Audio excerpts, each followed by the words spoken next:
नमस्कार विद्यार्थी मित्रांनो, शिवाजी अकॅडमीच्या क्लासमध्ये आपलं सर्वांचं मनपूर्वक स्वागत आहे. मागील भागापासून आपण आधुनिक भारताचा इतिहास या विषया अंतर्गत 1857 चे स्वातंत्र्य समर हा घटक अभ्यासत आहोत आणि आपलं ध्यानात जास्त राहावं, स्मरणात जास्त राहावं, प्रत्येक उपघटक आपल्याला पूर्णतः समजावा म्हणून 1857 चे स्वातंत्र्य समर या घटकाचे आपण विविध उपघटकांमध्ये विभाजन केलेले आहे. तर मागील भागामध्ये आपण 1857च्या स्वातंत्र्य समराची किंवा उठावाची पार्श्वभूमी पाहिलेली होती. तर आजपासून आपण 1857च्या उठावांचा कारणांचा शोध घेणार आहोत. ती कारणे आपण एकदम परफेक्टपणे शिकणार आहोत, जेणेकरून परीक्षेमध्ये आपल्याला कोणत्याही स्वरूपाची अडचण जाऊ नये. तर विद्यार्थी मित्रांनो, 1857च्या उठावाच्या कारणांमध्ये आपण प्राथमिकतेने उठावाची राजकीय कारणे आजच्या या क्लासमध्ये अभ्यासणार आहोत. तर चला पाहूया 1857च्या उठावाची राजकीय कारणे. तर 1857च्या उठावाला प्रदीर्घ असं राजकीय कारण होतं. विविध स्वरूपाची राजकीय कारणे होती. त्यामध्ये पहा, इंग्रज भारतामध्ये आले. 1757ला प्लासीची लढाई झाली. या प्लासीच्या लढाईनं आपले भक्कमपणे पाय त्यांनी बंगाल, बिहार आणि ओरिसाच्या संपन्न अशा प्रदेशामध्ये रोवले आणि जवळपास 1857 पर्यंत संपूर्ण भारत या व्यापारी कंपनीने गिळलेला आहे आणि अशा प्रकारे संपूर्ण भारत आपल्या कब्जामध्ये घेतला असला तरी या कंपनीची व्यापारीगिरी मात्र गेलेली नव्हती.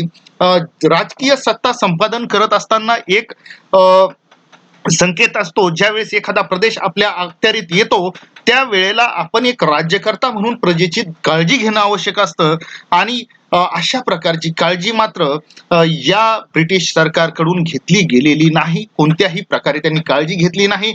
जास्तीत जास्त संपत्तीचं वहन, संपत्ती लोकांकडून काढून घेण्याचं काम या इंग्रजांनी केलेलं आहे आणि अशा स्वरूपाची जी कारणं आहेत, वेगवेगळी कारणं, त्यामध्ये आज आपण राजकीय कारणांचा शोध घेणार आहोत.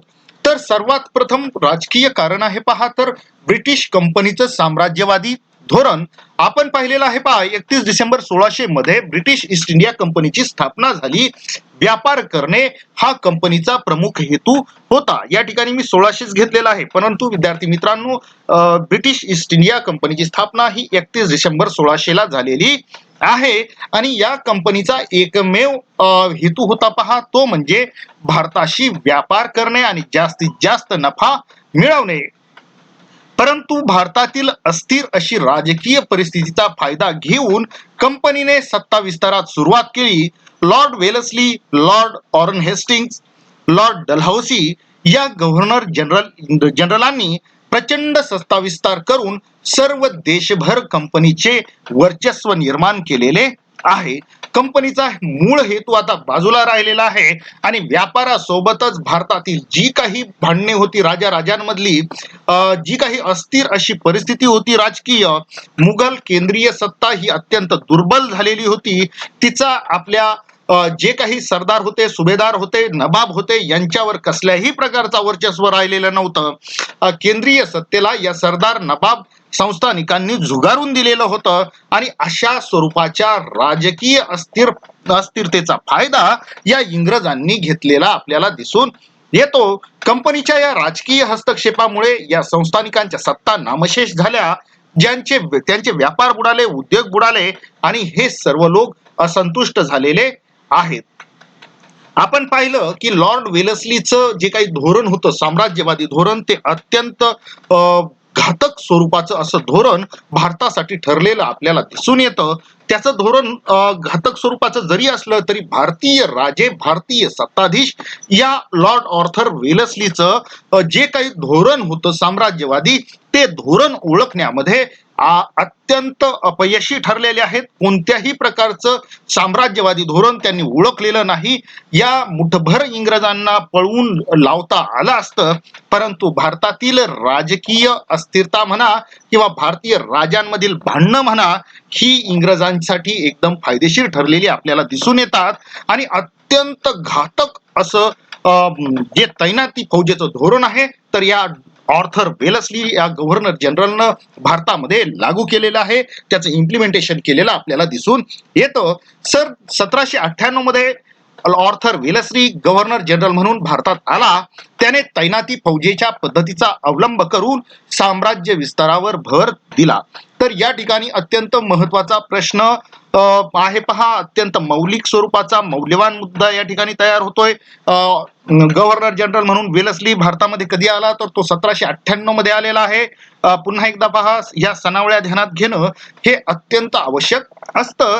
तर वेलस्ली 1798 मध्ये गव्हर्नर जनरल म्हणून भारतात आलाय आणि तैनाती फौजेचा भारतामधील जनक कोण, तर तो हा वेलस्ली आहे. पहा, तैनाती फौजेचा पुन्हा एकदा घ्या, हा प्रश्न खूप वेळा आलेला आहे आणि आगामी काळात सुद्धा तो निश्चितपैकी खूप वेळा येणार आहे, उलटसुलटपणे विचारला जाणार आहे. तर तैनाती फौजेचा जनक कोण, तर तो म्हणजे लॉर्ड वेलस्ली.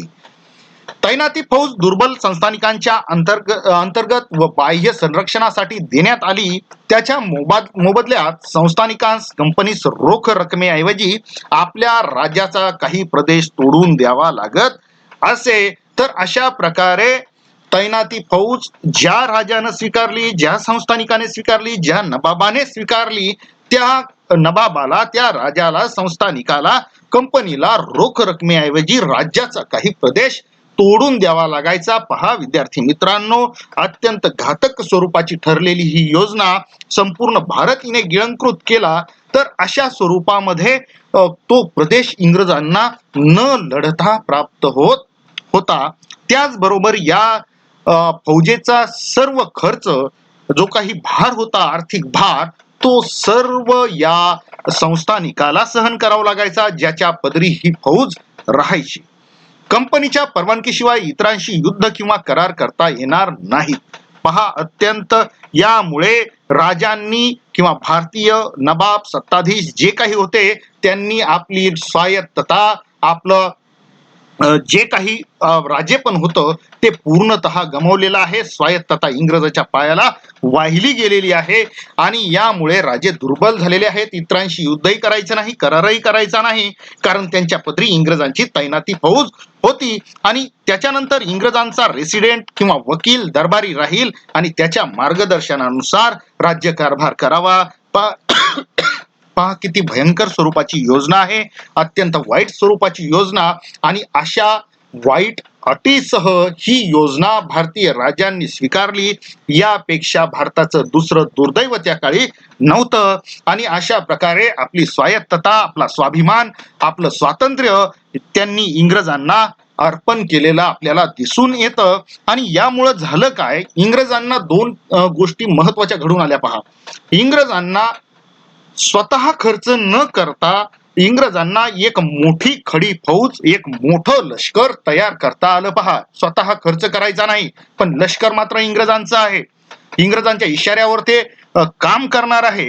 आणि अशा स्वरूपामध्ये एक मोठं लष्कर त्यांना देशाच्या वेगवेगळ्या भागामध्ये तैनात करता आलं आणि त्याचा उपयोग त्यांना आगामी काळामध्ये झालेला आपल्याला दिसून येतो. आणि हे झालं, फुकटचं लष्कर इंग्रजांना तयार झालं विद्यार्थी मित्रांनो.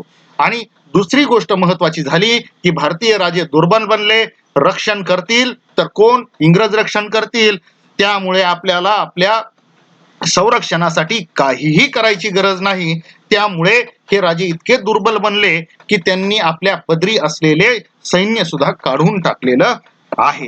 तर विद्यार्थी मित्रांनो, अशा स्वरूपाची ही घातक अशी योजना इंग्रजांची म्हणा किंवा ह्या ऑर्थर वेलस्लीची अत्यंत कामयाब ठरलेली आहे, यशस्वी ठरलेली आपल्याला दिसून येते.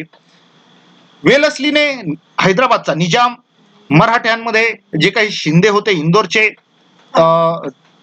जे शिंदे होते, त्याचप्रमाणे इंदोरचे होळकर, त्याचप्रमाणे नागपूरचे भोसले, त्याचप्रमाणे अयोध्येचा नवाब आणि दुसरा पेशवा बाजीराव यांचा गळा किंवा याच प्रकारे यांच्या भोवती या तैनाती फौजेचा फास आवळलेला आहे. आणि नंतरच्या काळामध्ये ही राज्य बरखास्त करण्यात आलेली आहे.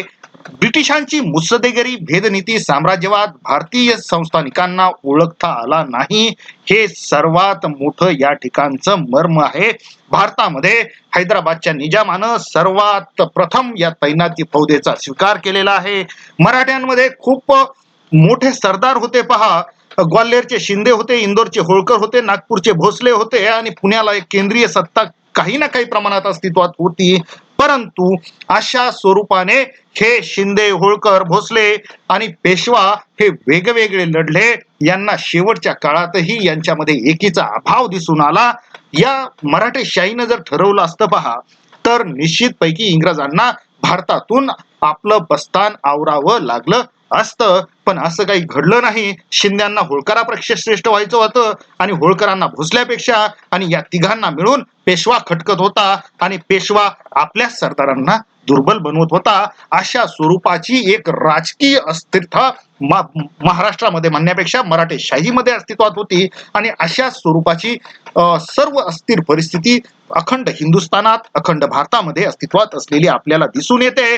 आणि या दुर्बल राजांसमोर किंवा आपसात भांडणाऱ्या राजांना ब्रिटिशांची मुत्सद्देगिरी, भेदनीती, साम्राज्यवाद यांना ओळखता आलेला नाही. आणि परिणामी या सत्ता इंग्रजांच्या अंकित झाल्या. त्यांना आपल्या सत्ता गमवाव्या लागल्या. संस्थानांचे विलिनीकरण आणि खालसा पद्धती. इसवी सन 1848 मध्ये लॉर्ड डलहौसी गव्हर्नर जनरल म्हणून भारतात आला. तो अत्यंत महत्वाकांक्षी आणि स्वार्थी वृत्तीचा होता. तर पहा, या ठिकाणी 1848 मध्ये लॉर्ड डलहौसी गव्हर्नर जनरल म्हणून भारतात आला. त्याने गव्हर्नर जनरल पदाची सूत्रे आपल्या हाती घेतलेली आहेत. डलहौसी देशी राज्यांना ब्रिटिश साम्राज्यात विलीन करण्यास खालसा पद्धतीचा अवलंब केलेला आहे. तर अशा प्रकारे तैनाती फौजेचा जनक आहे पहा वेलस्ली. आणि खालसा पद्धतीचा अवलंब कोणी केला, राज्य खालसा कोणी केली, तर त्याचा जनक आहे डलहौसी असं म्हटलं तरी काही हरकत नाही. त्याने दोन प्रकारे राज्य ताब्यात घेतलेली आहेत. तर त्याची विषयी माहिती आपण पाहूया. एक तर ते राज्य जिंकून घेणे किंवा विविध कारणे दाखवून ते ब्रिटिश साम्राज्यात विलीन करणे. डलहौसीने आपल्या अंकित असणाऱ्या संस्थानिकांवर त्यांनी आपल्या उत्तराधिकाऱ्यास कंपनी सरकारची मान्यता घेणे आवश्यक आहे. व जी संस्थाने या तत्वानुसार निसंतान संस्थानिकाला डलहौसीने दत्तक घेण्यास परवानगी दिलेली नाही. पहा, भारतीय परंपरा आहे, भारतीय प्रथा आहे, भारतीय व्यवहार आहे असं म्हटलं तरी काही हरकत नाही. तो एक सामाजिक व्यवहार म्हटलं तरी चालेल की निसंतान कुटुंबाला दत्तक पुत्र घेता येतो आणि आपला वारसा चालवता येतो. ही अखंड भारतामधली, अखंड हिंदुस्थानातली एक प्रथा, परंपरा, सामाजिक रीत आणि एक सामाजिक व्यवहार असं म्हटलं तरी काही हरकत नाही. तर अशा प्रकारे जे काही हे दत्तक वारस हे जे काही प्रकरण होतं त्यामध्ये भारताचं दुर्दैव म्हणा, निसंतान किंवा ज्यांना आपला वारस नाही, ज्यांना मूलबाळ नाही, अशा संस्थानिकांची संख्या ही मोठ्या प्रमाणावर होती. दत्तक वारस या सर्वांचे या डलहौसीने रद्दबादल केलेले आहेत. त्यांना मान्यता दिलेली नाही. यामध्ये सातारा आहे, झाशी आहे, संबळपूर आहे, जैतपूर आहे, उदयपूर आहे, नागपूर आहे. अशा प्रकारे ही बलाढ्य संस्थाने या निसंतान ठरवून किंवा यांना वारस नाही असे ठरवून ती ताब्यात घेण्याचा मनसुबा या डलहौसीनं रचलेला होता. तर गैरकारभार व अव्यवस्था या तत्वाखाली अयोध्येचे संस्थान त्याने खालसा केलेले आहे. या ठिकाणी एक गोष्ट महत्वाची आहे पहा, की अयोध्येमध्ये गोंधळ माजलेला होता, यामध्ये काहीही शंका नव्हती. परंतु अयोध्येचं संस्थान खालसा करणारे इंग्रज कोण होते? परकीय होते. त्यांना याच्याशी काही घेणं देणं नव्हतं. फक्त आपली सत्ता पिपासू वृत्ती, साम्राज्यवादी वृत्ती म्हणून त्यांनी अशा प्रकारे सातारा, झाशी, संबळपूर, जैतपूर, उदयपूर, नागपूर आणि अयोध्येचं संस्थान ताब्यात घेतलेलं आहे. तर या ठिकाणी एक महत्वाचा प्रश्न आहे पहा, दत्तक वारसा नामंजूर म्हणून ताब्यात घेतलेलं पहिलं संस्थान कोणतं? तर ते आहे पहा सातारा.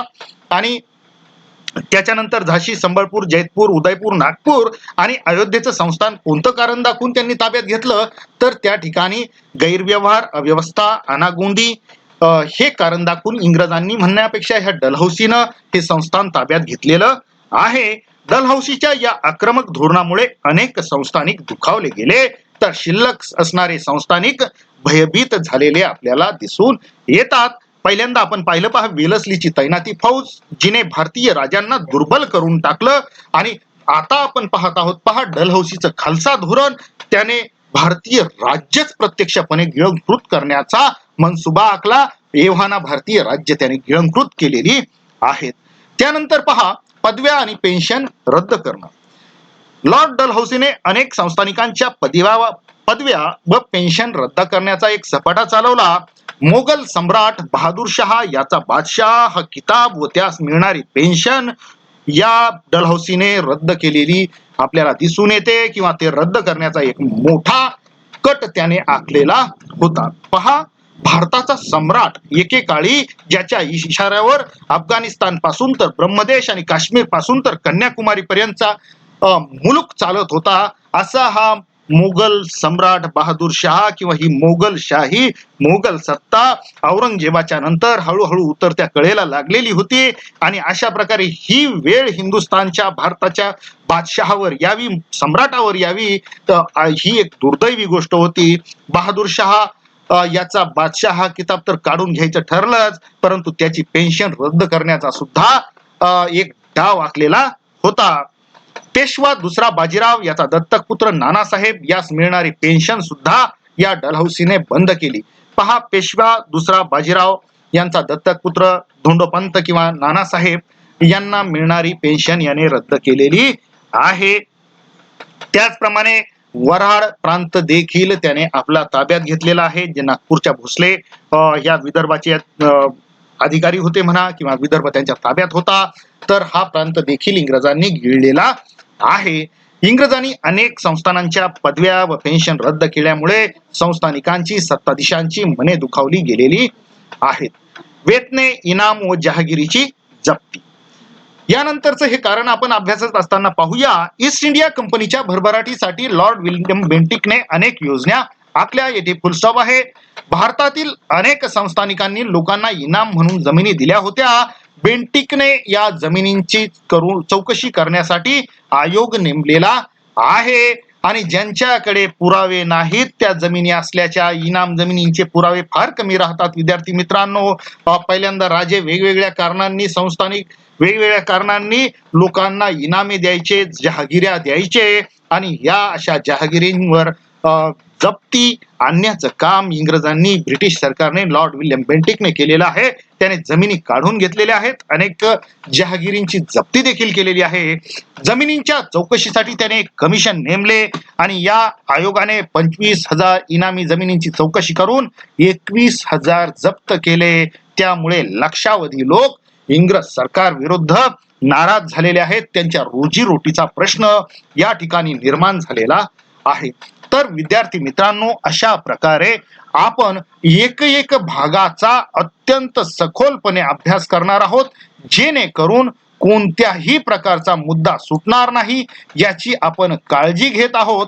तर विद्यार्थी मित्रांनो, आपला हा लेक्चर, आपला हा भाग आपणास कसा वाटला हे निश्चितपैकी आम्हाला कमेंट बॉक्समध्ये टाईप करून कळवत चला. आपल्या प्रतिक्रिया आमच्यासाठी मौल्यवान आहेत. येथून पुढे आपणास काय हवं आहे निश्चितपैकी हे त्यातून आम्हाला समजतं. विद्यार्थी मित्रांनो, चल तर भेटूया पुढच्या भागामध्ये. जय हिंद, जय महाराष्ट्र.